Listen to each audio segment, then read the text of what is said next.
Tell you what, go into your working folder and try to catch my rooster, roosteroutline.ai. Go ahead and open him up in Adobe Illustrator. Now let me give you a short history of the rooster. He didn't begin his life in Adobe Illustrator. He began his life on a piece of paper, my sketch pad, and a pencil. That's all this was. Now, like me, a lot of you probably grew up drawing and doodling. I work in waters and oil colors. I'm not giving that stuff up. I mean, I love my computer, don't get me wrong. I've got drawing tablets and all kinds of crazy things. But I still like to sit down with a sketch pad or do something on oil or watercolor on a canvas. I still like doing that. But how do I get something like this drawing into Adobe Illustrator, not as a photograph scanned, but as a vector? Now, this is something we're going to talk about later. Got a whole chapter for it. It's called Live Trace. If you've not used Live Trace, you are going to love it.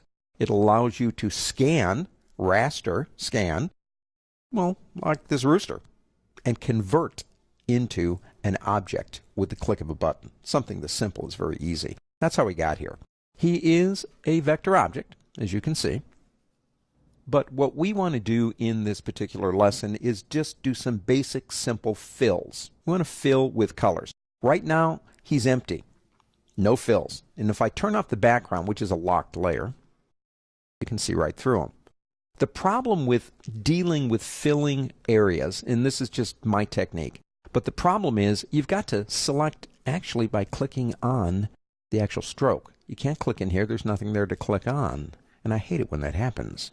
So what I usually do, this is what I do, is I select everything, Control A, and that's Command A on a Mac, Control A in Windows, and fill everything with something, like maybe a main color that I want to use, and then work from that point forward, because that way I can click on areas because they have a fill in them. Makes life easier. Let's do this. Let's pick our swatches up and drag it over here for a second and pull this down. And the cool thing is, these are different than what you'll probably see if you're opening up a new document. But since I saved these colors with Rooster, you will have them.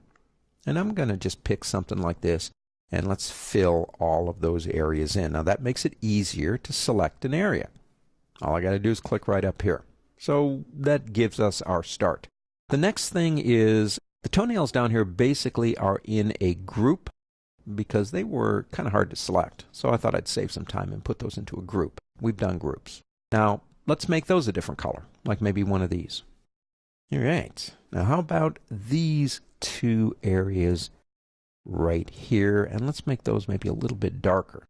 Now maybe I want to expand out beyond these colors right here, and I want to use colors that are, well, complementary to what I'm doing. Now I doubt if a rooster has complementary colors, but I'm from Wichita, Kansas. That's in the USA. And there is a lot of farmland around Wichita, but I live in the city. I'm kind of a city-fied person. I hear roosters, don't see too many of them, so I'm going to color this guy the way I want to. But I need more complementary colors. I'll tell you what, why don't you do this? Go over to the color guide, and let me see if I can pull that over here so we can see this one too. Let me make that a little bit bigger. And let's move that over just a little bit like this. It's giving me complementary colors based on the color I have down here. Helps me out. Now I want to get these areas under here, like this one.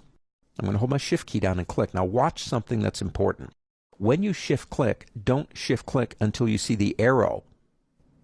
Otherwise you won't be selecting it. Okay, I've got those areas selected.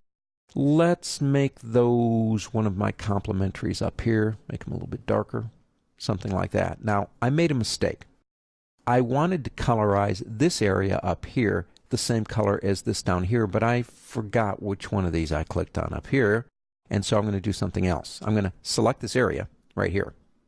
I'm going to pick up my eyedropper tool over here, and then I will click over here, and it will be more than glad to fill that area for me. You're getting the idea. Let's do one or two more areas. Let me go ahead and zoom in first. Oh, say right about here, because those areas are kind of small. Now, I do know COMB. That's a comb. See, I know what that is. If I select it, I've always seen those as red on roosters, and so I'm going to come back over here and choose a red, and I go, whoa, that's more red than what I want, so I can mute it down over here in the color guide. Control. Let's do his beak. Okay, if we get the beak selected, and we got it selected, let's make that one of these over here. I think beaks are kind of grayish. And let's go ahead and pick up that nose hole right there and make that black. And let's make the center of his eye black. And let's see if I can get that outside of the eye. No, I tell you what, let's make that even bigger. Go big or go home. And let's try that again. Third time's the charm. There we go. And, well, whites of their eyes. I don't know if chickens have white eyes, but there you go. Mine does. And we could keep going with this. You get the idea.